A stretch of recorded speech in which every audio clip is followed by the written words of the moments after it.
Hello and welcome to Rathod's IAS academy.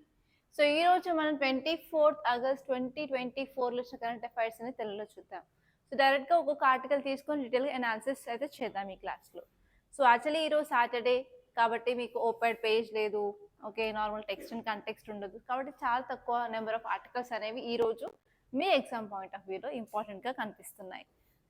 So ఒకసారి మనం first article తీసుకున్నట్లయితే టైటిల్ చూసినట్లయితే not neutral India on the side of piece PM in cave. So ఎన్ని రోజులు ఏమైంది అంటే రష్యా ఉక్రెయిన్ ఇష్యూ జరుగుతూనే ఉంది, వార్ జరుగుతూనే ఉంది. సో అయినప్పటికీ డిఫరెంట్ కంట్రీస్ అనేవి ఇండియా మీద ప్రెషర్ అనేది తీసుకొస్తూనే ఉన్నాయి, పీస్ ప్రాసెస్లో మీరు ఇన్వాల్వ్ అవ్వండి అని. బట్ ఇన్ని రోజులు మనం న్యూట్రల్గానే ఉన్నాము, అసలు ఇన్వాల్వ్ అవ్వము అనే ఉన్నాము. అయినప్పటికీ ఇప్పుడు ఏంటి అంటే మన ప్రైమ్ మినిస్టర్ పోలాండ్కి విజిట్లో ఉన్నారని తెలుసు. సో ఈ విజిట్లో భాగంగా ఏంటి అంటే ఈవెన్ ఉక్రెయిన్కి కూడా ఒక 5 to 6 hours అనేది వెళ్ళడం జరిగింది. సో అందుకని ఏంటి అంటే ఈ ఆర్టికల్ చాలా ఇంపార్టెంట్గా కనిపిస్తుంది. ఎస్పెషలీ మన ఫారిన్ పాలసీలో ఏంటి అంటే మనం న్యూట్రల్గా ఉండాలి అనుకున్నాం ఇన్ని రోజులు, ఓకే, ఎవరి సైడ్ వెళ్ళకుండా న్యూట్రల్గా ఉండాలి. కానీ ఇప్పుడు ఏంటి అంటే మనం పీస్ ప్రాసెస్లో ఇన్వాల్వ్ అవ్వాలి అని మన ఫారిన్ పాలసీ అనేది చేంజ్ అయింది అని చెప్పి ఈ ఆర్టికల్ క్లియర్గా చెప్తుంది అనమాట. సో ఈ ఆర్టికల్ వచ్చేసి మీరు ఎక్కడ చదువుకుంటారు అంటే ఇండియా ఉక్రెయిన్ రిలేషన్స్ చదువుకుంటారు, అలాగే ఇండియా రష్యా రిలేషన్స్ చదువుకుంటారు. అదే కాకుండా ఈవెన్ రష్యా ఉక్రెయిన్ ఇష్యూలో కూడా మీరు ఈ ఆర్టికల్ చదువుకోవడానికి వీలుగా ఉంటుంది. అండ్ ఈ టాపిక్ వచ్చేసి మీకు ఇంటర్నేషనల్ రిలేషన్స్ జిఎస్ పేపర్ 2లో చదువుకోవాలి. సో మనం ఈ ఆర్టికల్ని కొంచెం క్లియర్గా చూసినట్లయితే అసలు ఏం చెప్తుంది అంటే మన ప్రైమ్ మినిస్టర్ ఉక్రెయిన్కి విజిట్ చేశారు. సో ఇది ఏంటి అంటే మనం ఇండియా అనేది యాక్టివ్గా మనం పీస్ వైపు వెళ్తున్నాము అని క్లియర్గా మనకు అర్థమవుతుంది.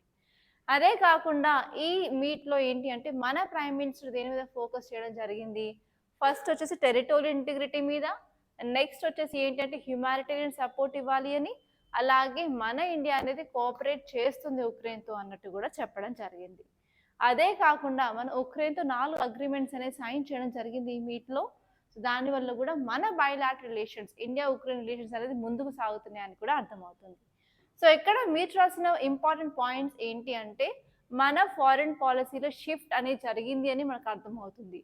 ఎన్ని రోజులు న్యూట్రల్గా ఉన్న వాళ్ళు ఇప్పుడు ఏంటంటే శాంతి సైడ్ మనం వెళ్తున్నాము అని అర్థమవుతుంది. దానివల్ల ఇండియా ఎంత పెద్ద రోల్ ప్లే చేస్తుంది గ్లోబల్ అరీనాలో అని కూడా మనం అర్థం చేసుకోవచ్చు. అండ్ నెక్స్ట్ వచ్చేసి ఏంటంటే మనం పీస్ని అడ్వకేట్ చేస్తున్నాము. సో మన ఇండియన్ ఫారిన్ పాలసీ అనేది నార్మల్గా హ్యూమానిటేరియన్ వాల్యూస్ మీద డిపెండ్ అయి ఉంటుంది. సో అందుకని ఏంటి అంటే ఇన్ని రోజు న్యూట్రల్గా ఉన్నప్పటికీ కూడా మనం పీస్ సైడ్ వెళ్తున్నాము అని క్లియర్గా అర్థమవుతుంది. అండ్ నెక్స్ట్ వచ్చేసి ఏంటి అంటే మనకి అండ్ ఉక్రెయిన్కి కూడా కల్చర్ రిలేషన్స్ చాలా ఉన్నాయి. దీనివల్ల ఏంటి అంటే లాంగ్ టర్మ్లో చాలా స్టెబిలిటీ అనేది ఉండబోతుంది అని క్లియర్గా అర్థమవుతుంది. అండ్ అదే కాకుండా మనకి ఉక్రెయిన్ అనేది చాలా ఇంపార్టెంట్ ఎకానమీ పరంగా. ఎందుకు అంటే మనమందరం వంటలో యూజ్ చేసే ఆయిల్ సన్ఫ్లవర్ ఆయిల్ చాలామంది యూజ్ చేస్తుంటారు కదా.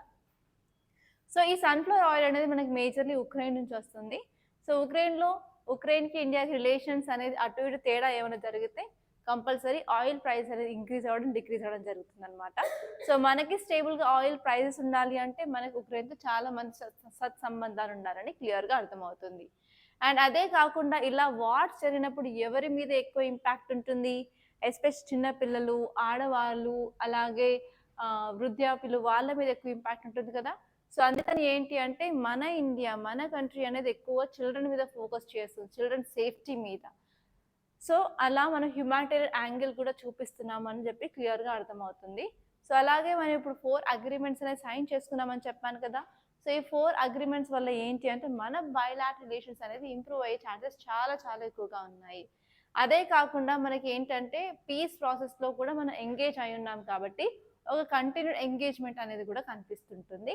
సో అలా గ్లోబల్ గవర్నెన్స్లో కూడా ఇండియా ఒక ఇంపార్టెంట్ రోల్ అనేది ప్లే చేయడం అనేది జరుగుతుంది.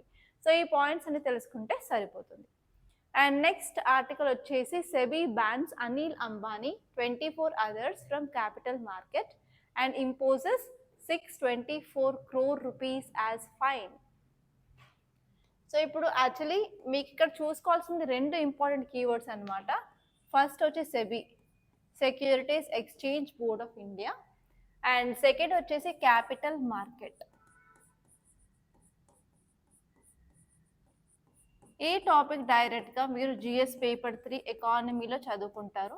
And capital market, money market మీద మీకు ఎకనామీ నుంచి అయితే ప్రిలిమ్స్లో క్వశ్చన్స్ రావడం జరుగుతుంది కాబట్టి క్లియర్ కట్గా మీకు మనీ మార్కెట్ అంటే ఏంటిది, కాల్ మార్కెట్ అంటే ఏంటిది, క్యాపిటల్ మార్కెట్ అంటే ఏంటో క్లియర్గా చూసుకోవాలి. అండ్ మన సెక్యూరిటీస్, మన ఇండియాలో ఉన్న సెక్యూరిటీస్ లైక్ షేర్స్ కానీ, డిబెంచర్స్ కానీ, బాండ్స్ కానీ, సో వాటిని అన్నిటినీ ఓవర్లుక్ చేసేది ఎవరు అంటే సెబీ అనమాట. సో అందుకని ఇప్పుడు సెబీ ఏం చేసింది అంటే అనిల్ అంబానీ అతనితో పాటు 24 వేరే వాళ్ళని కూడా అసలు క్యాపిటల్ మార్కెట్ నుంచి 5 years వరకు వాళ్ళని బ్యాన్ చేయడం అయితే జరిగింది. సో ఇప్పుడు మీరు ఈ ఆర్టికల్ చూసుకున్నట్లయితే సెబీ అంటే securities and exchange board of India ఎవరిని బ్యాన్ చేసిందంటే అనిల్ అంబానీని, అలాగే 24 అదర్ పీపుల్ని కూడా క్యాపిటల్ మార్కెట్ నుంచి 5 సంవత్సరాల వరకు బ్యాన్ చేసింది. ఎందుకు అంటే వాళ్ళు రిలయన్స్ ఫినాన్స్ లిమిటెడ్ నుంచి ఫండ్స్ అనేది డైవర్ట్ చేస్తున్నారు, ఇది ఇల్లీగల్ అని చెప్పి వాళ్ళని బ్యాన్ చేయడం అయితే జరిగిందనమాట. సో ఇప్పుడు మీరు క్యాపిటల్ మార్కెట్ చూసినట్లయితే ఏం లేదండి, ఇది ఒక ఫినాన్షియల్ మార్కెట్ అనమాట. ఇక్కడ ఈ మార్కెట్లో బారో చేసుకోవచ్చు, లెండింగ్ చేసుకోవచ్చు, ఏంటి అంటే లాంగ్ టర్మ్ అండ్ అలాగే మీడియం టర్మ్ ఫండ్స్, అంటే మోర్ దాన్ 1 yearకి సంబంధించిన వాటిని ట్రేడింగ్ చేసినట్లయితే దాన్ని మనం క్యాపిటల్ మార్కెట్ అని అనడం జరుగుతుంది. సో ఇది long term projects and investments వస్తాయి ఇక్కడ. ఓకే, అండ్ మీరు ఇక్కడ టైప్స్ ఆఫ్ ఈ క్యాపిటల్ మార్కెట్లో ఉన్న ఇన్స్ట్రుమెంట్స్ ఏంటి అంటే స్టాక్స్ ఉంటాయి, బాండ్స్ ఉంటాయి, డిబెంచర్స్ ఉంటాయి, డెరివేటివ్స్ ఉంటాయి, మ్యూచువల్ ఫండ్స్ ఉంటాయి, ఎక్స్చేంజ్ ట్రేడెడ్ ఫండ్స్ ఉంటాయి, ఫారిన్ ఇన్వెస్ట్మెంట్ సంబంధించిన ఇన్స్ట్రుమెంట్స్ కూడా ఇక్కడ ఉండడం జరుగుతుంది. సో మీకు ఇక్కడ క్వశ్చన్ ఎలా వస్తుంది అంటే which of the following are capital market instruments అని డైరెక్ట్గా ఇలాంటి క్వశ్చన్స్ అయితే క్లియర్గా అడుగుతారనమాట. అండ్ నెక్స్ట్ టాపిక్ వచ్చేసి a road to 2047 for Indian agriculture. So మనకి 2047 అనే ఇయర్ చాలా చాలా ఇంపార్టెంట్ అనమాట. సో ఈ 2047లో ఈవెన్ మన గవర్నమెంట్ ఆఫ్ ఇండియా యొక్క అంబిషన్ ఏంటి అంటే వికసిత్ భారత్ అంటున్నాం. అంటే ఇండియాకి డెవలపింగ్ స్టేటస్ నుంచి డెవలప్డ్ స్టేటస్కి మనం వెళ్ళాలి 2047 లోపు అనుకుంటున్నాం. సో ఇప్పుడు మన ఎకానమీ చూసినట్లయితే మనం ప్రైమరీ ఎకానమీ అంటున్నాము, లేకపోతే అగ్రికల్చర్ బేస్డ్ ఎకానమీ అంటున్నాము. సో మనం ఈ అచీవ్మెంట్ తీసుకురావాలి, డెవలప్డ్ స్టేటస్ రావాలి అంటే మన ఎకానమీ దేని మీద డిపెండ్ అయ్యిందో దాని మీద మనం ఫోకస్ చేయాల్సిన అవసరం ఎంతగానో ఉంది కదా. సో అందుకని ఏంటి అంటే ఇండియన్ అగ్రికల్చర్ మీద ఎలాంటి రిఫార్మ్స్ తీసుకురావడం వల్ల మనకి డెవలప్మెంట్ అనేది జరుగుతుంది అని ఈ ఆర్టికల్లో క్లియర్గా ఇవ్వడం జరిగింది. సో ఒక్కసారి మీరు క్లియర్గా ఈ ఆర్టికల్ని ఫోకస్ చేసినట్లయితే India's journey to becoming a developed nation by 2047 అది చెయ్యాలి అంటే కంపల్సరీ మన అగ్రికల్చర్ సెక్టార్లో కొన్ని ట్రాన్స్ఫర్మేషన్స్ అనేది తీసుకురావడం చేయాలి.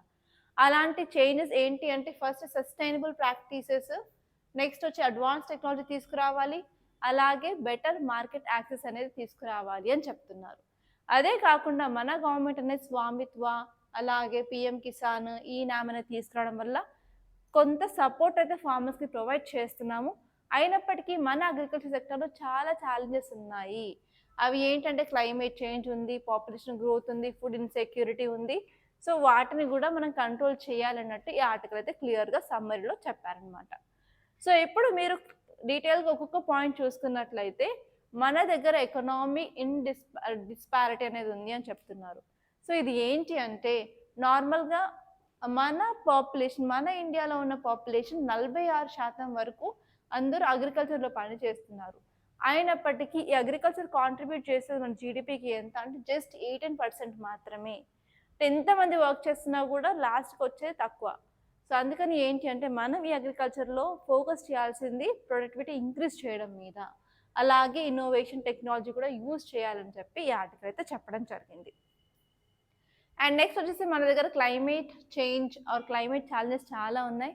ఫర్ ఎగ్జాంపుల్ వర్షం వస్తుంది అనుకుంటే రాదు, వర్షం రాదు అనుకున్నప్పుడు వర్షం వస్తుంది. అంటే అన్సీజనల్ రెయిన్స్ రావడం వల్ల కూడా మన యొక్క అగ్రికల్చర్ జీడిపి అనేది తగ్గిపోతుంది. ఓకే, సో దానివల్ల ఏంటి అంటే మనం అగ్రికల్చర్ క్లైమేట్ రిసీలియంట్ కూడా మార్చడానికి ట్రై చేయాలి. అండ్ నెక్స్ట్ వచ్చేసి పాపులేషన్ ప్రెషర్. సో మనందరికీ తెలుసు మన ఇండియాలో చాలా పాపులేషన్ ఉంది, ఎక్కువ, to be the largest populous country అని కూడా అంటున్నాము. And even United nations prospect report ఏం చెప్పింది అంటే చైనాని ఆల్రెడీ ఇండియా బీట్ చేసేసింది అని చెప్పింది కదా. సో ఇప్పుడు మనకి 2024 సెన్సస్ స్టార్ట్ చేసి మనకు ఒకవేళ సెన్సస్ డేటా క్లియర్గా తెలిసినట్లయితే కంపల్సరీ మనం చైనాని 100% బీట్ చేయడం అయితే జరిగింది కదా. సో ఏంటి అంటే ఇక్కడ మనం పాపులేషన్ పెరుగుతున్న కొద్దీ పాపులేషన్ యొక్క డిమాండ్ కూడా పెరుగుతుంది. సో అంతే విధంగా పాపులేషన్ పెరుగుతున్న రేట్లోనే మన ఫుడ్ ప్రొడక్షన్ పెరుగుతుందా అంటే లేదు. సో అందుకనే ఫుడ్ ఇన్సెక్యూరిటీ అనేది పెరుగుతుంది కాబట్టి మనం కొన్ని అగ్రికల్చర్ స్ట్రాటజీస్ తీసుకోవచ్చు. మనం అగ్రికల్చర్ ప్రొడక్షన్ అనేది ఇంప్రూవ్ చేసినట్లయితే ఫుడ్ సెక్యూరిటీ ప్రాబ్లమ్ని కూడా మనం అరికట్టచ్చు అని చెప్పడం జరిగింది. అండ్ నెక్స్ట్ వచ్చేసి ఏంటి అంటే మనం నార్మల్గా ఏ పాలసీస్ తీసుకొచ్చినా కూడా టార్గెట్ పీపుల్కి వచ్చేలాగా తీసుకురావట్లేదు. సో టార్గెట్ చేసి మనం గవర్నమెంట్ పాలసీస్ అనేది ప్రొవైడ్ చేయడం వల్ల ఆబ్వియస్గా మనకి డెవలప్మెంట్ అనేది జరుగుతుంది అని చెప్పారు. దానివల్ల మనం ఫుడ్ సెక్యూరిటీని ప్రమోట్ చేయొచ్చు అని చెప్తున్నారు. అండ్ అదే కాకుండా గవర్నమెంట్ అనేది ఒక మంచి స్కీమ్తో వచ్చింది, అసలు చాలా మంచి స్కీమ్. అది ఏంటి అంటే సాయిల్ హెల్త్ కార్డ్. సో మన దగ్గర ఏదైతే భూమి ఉందో దాని నుంచి కొంచెం సాయిల్ తీసుకెళ్ళి మనం ల్యాబ్లో ఇచ్చినట్లయితే ఆ సాయిల్ గురించి మొత్తం క్లియర్గా చదివి ఏది ఎక్కువగా ఉంది, ఏది డెఫిషియెంట్గా ఉంది, ఏ పంట బాగా పండుతుంది, సో ఎలాంటి పంటలు వేస్తే మీకు లాభం వస్తుంది అని క్లియర్గా ఒక డేటా అనేది ఇస్తారు. సో ఆ డేటా బట్టి మనం అగ్రికల్చర్ చేసినట్లయితే చాలా వరకు ఫార్మర్కి ప్రొడక్టివిటీ ఇంక్రీజ్ అవుతుంది, ఇన్కమ్ ఇంక్రీజ్ అవుతుంది, ఫుడ్ ప్రొడక్షన్ కూడా ఇంక్రీజ్ అవుతుంది, ఫుడ్ సెక్యూరిటీ కూడా మనం ప్రొవైడ్ చేయొచ్చు. సో అసలు దాని మీద మనం ఫోకస్ చేయడం వల్ల క్రాప్ ఈల్డ్స్ అనేది పెరుగుతాయి, అలాగే సస్టైనబిలిటీ అనేది తీసుకురావచ్చు అని చెప్పి మీరు క్లియర్గా తెలుస్తుంది. అండ్ నెక్స్ట్ వచ్చేసి ఏంటి అంటే అసలు అగ్రికల్చర్లో రీసెర్చ్ అండ్ డెవలప్మెంట్ చాలా తక్కువగా ఉంది. సో మనం అగ్రికల్చర్లో కూడా మనం ఇన్వెస్ట్ చేసి రీసెర్చ్ అండ్ డెవలప్మెంట్ మీద ఫోకస్ చేసినట్లయితే మన యొక్క టెక్నాలజీ పెరుగుతుంది, ఇన్నోవేషన్ పెరుగుతుంది, అగ్రికల్చర్ గ్రోత్ అనేది పెరుగుతుంది. దాని మీద కూడా మనం ఫోకస్ చేయాలని చెప్తున్నారు. అదే కాకుండా ఇప్పుడు అగ్రికల్చర్ బాగా ఉండాలి అంటే ఏంటి, మనకి ప్రాపర్గా ఇరిగేషన్ ఫెసిలిటీస్ అనేవి ఉన్నాయి. అందుకని ఏంటంటే మనకు ఆల్రెడీ అగ్రికల్చర్ ఇన్ఫ్రాస్ట్రక్చర్ ఫండ్ అనేది ఉంది. అగ్రికల్చర్ సంబంధించిన ఇన్ఫ్రాస్ట్రక్చర్ని ఇంప్రూవ్ చేయడానికి ఫండ్ కూడా ఉంది కదా. ఆ ఫండ్ని యూజ్ చేసుకొని మనం డెవలప్మెంట్ చేసినట్లయితే ఇంకొక వేలో మనం ఎంప్లాయ్మెంట్ని కూడా జనరేట్ చేయడానికి చాలా ఛాన్సెస్ ఉన్నాయి. ఎంప్లాయ్మెంట్ జనరేట్ చేయడం వల్ల కూడా ఏంటంటే ఎకనామిక్ డెవలప్మెంట్ అనేది జరుగుతుంది అని చెప్పచ్చు. ఓకే, సో ఈ పాయింట్స్ గుర్తుపెట్టుకుంటే సరిపోతుంది. అండ్ నెక్స్ట్ టాపిక్ వచ్చేసి implement school safety guide line centre tell states. So చాలా చోట్ల ఎక్కడికి వెళ్ళినా ఆడవాళ్ళకి అసలు భద్రత అనేది లేదు. ఈవెన్ స్కూల్లో కూడా స్కూల్ బస్సులలో వెళ్ళినా జాగ్రత్త లేదు, స్కూల్ క్లాస్ రూమ్స్లో జాగ్రత్త లేదు, అండ్ సీనియర్స్తో ఉండదు, అండ్ క్లాస్మేట్స్తో జాగ్రత్త లేదు. అందుకని ఏంటి అంటే మనం కంపల్సరీ స్కూల్ని ఒక హెవెన్ లాగా, ఒక సేఫ్ హెవెన్ లాగా మార్చాలి. ఓన్లీ ఎడ్యుకేషన్ ఇన్స్టిట్యూషనే కాకుండా అన్నట్లు మన యూనియన్ గవర్నమెంట్ అనేది కొన్ని గైడ్లైన్స్ తీసుకురావడం జరిగింది. ఇప్పుడు యూనియన్ ఎడ్యుకేషన్ మినిస్ట్రీ ఏమంటుంది అంటే ప్రతి ఒక్క స్టేట్లో, ప్రతి ఒక్క యూనియన్ టెరిటరీలో ఈ రూల్స్ అనేది కంపల్సరీ 100% మ్యాండేటరీగా ఇంప్లిమెంట్ చేయాలి అని చెప్పడం అయితే జరిగింది. సో ఆ రూల్స్ అనేవి పోక్సో యాక్ట్ కింద already prevention of child from sexual abuse act, okay, POCSO act,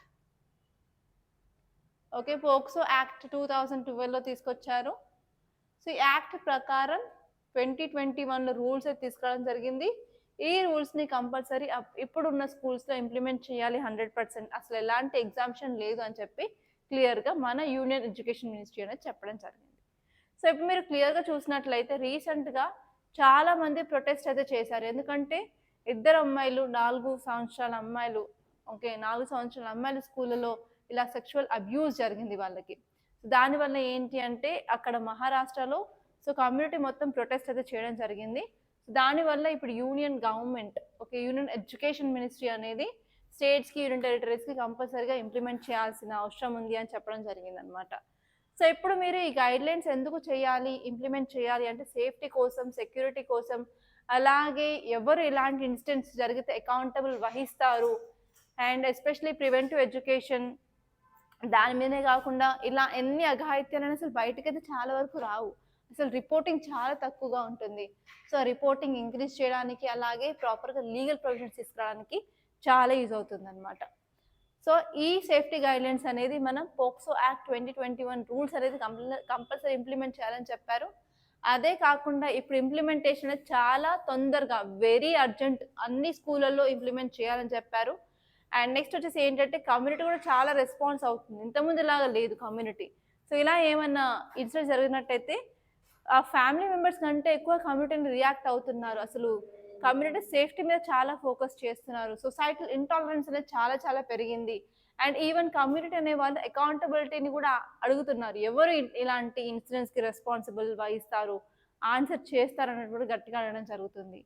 అదే కాకుండా మనకి ఆల్రెడీ లీగల్ ఫ్రేమ్వర్క్స్ అనేవి చాలా ఉన్నాయి మన ఇండియాలో. ఫర్ ఎగ్జాంపుల్ పోక్సో యాక్ట్ ఉంది. సో అలాంటి యాక్ట్స్ అనేవి ప్రాపర్‌గా ఇంప్లిమెంట్ చేయడం వల్ల అట్‌లీస్ట్ చిల్డ్రన్‌కి సేఫ్టీ అనేది ప్రొవైడ్ చేయొచ్చు అని చెప్పడం జరిగింది.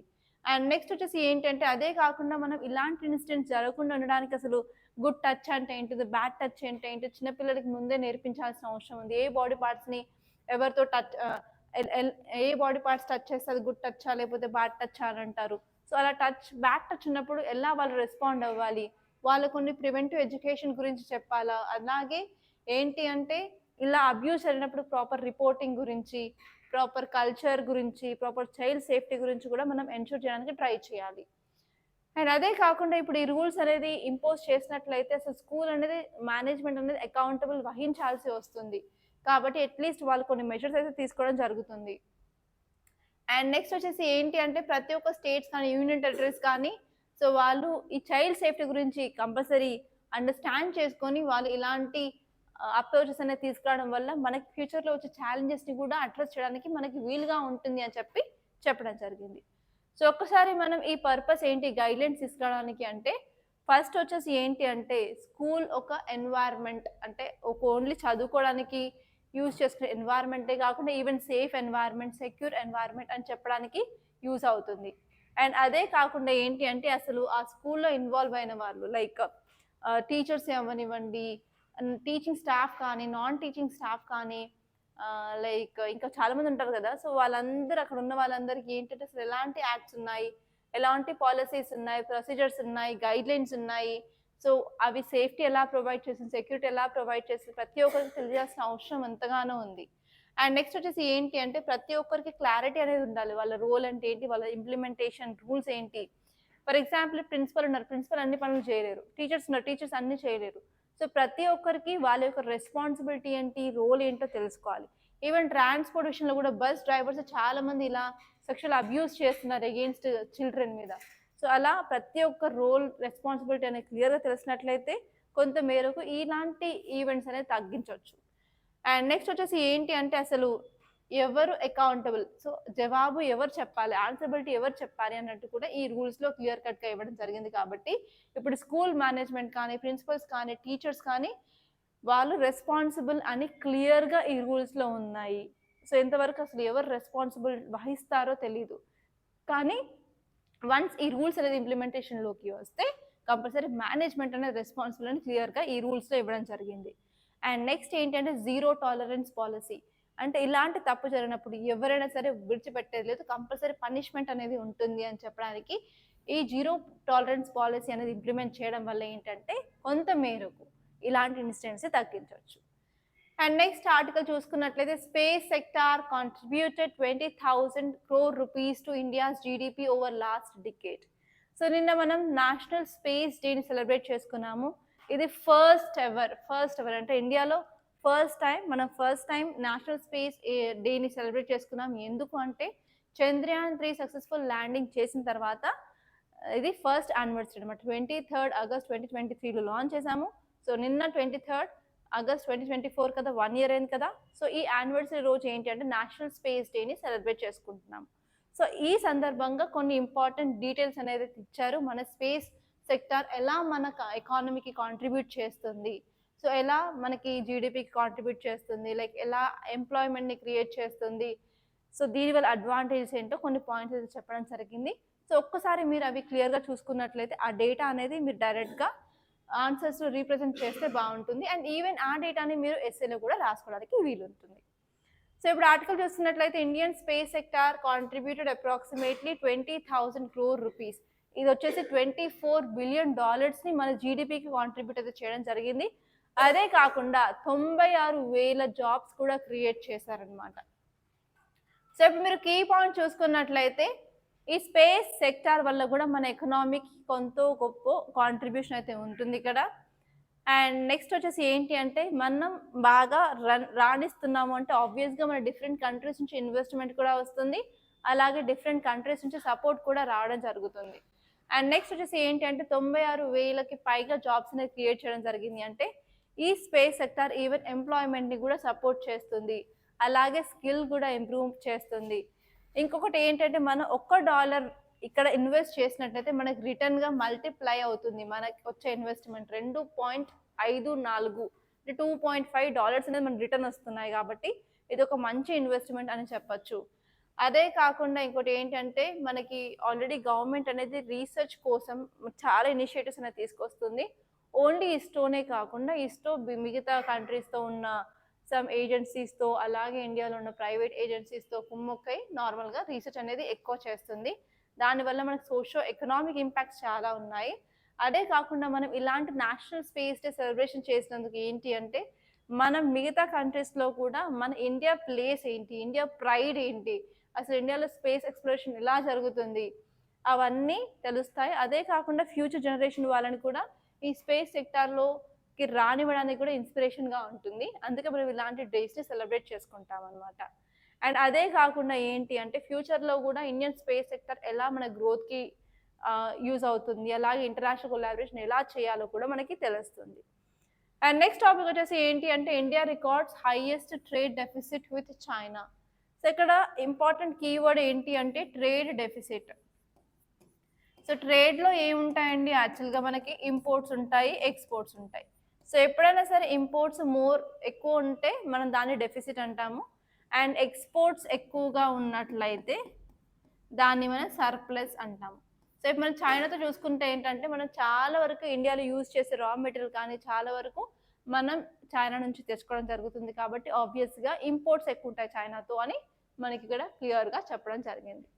సో ఇవన్నీ ఇంపార్టెంట్ ఆర్టికల్స్ ఈరోజు మన న్యూస్ పేపర్లో వచ్చాయి. చాలా కొన్ని ఉన్నాయి, ఎక్కువ అసలు లేవు. అండ్ టుమారో ఈ సండే రోజు కూడా చాలా తక్కువ ఆర్టికల్సే ఉంటాయి. సో మీకు కనుక ఈ క్లాస్ నచ్చినట్లయితే కంపల్సరీ లైక్ చేయండి, అలాగే షేర్ చేయండి. అండ్ మన ఈ ఛానల్ సబ్స్క్రైబ్ చేసుకోండి. అండ్ ఇంగ్లీష్ ఛానల్ కూడా సబ్స్క్రైబ్ చేసుకోవడానికి ట్రై చేయండి. Thank you so much guys for watching.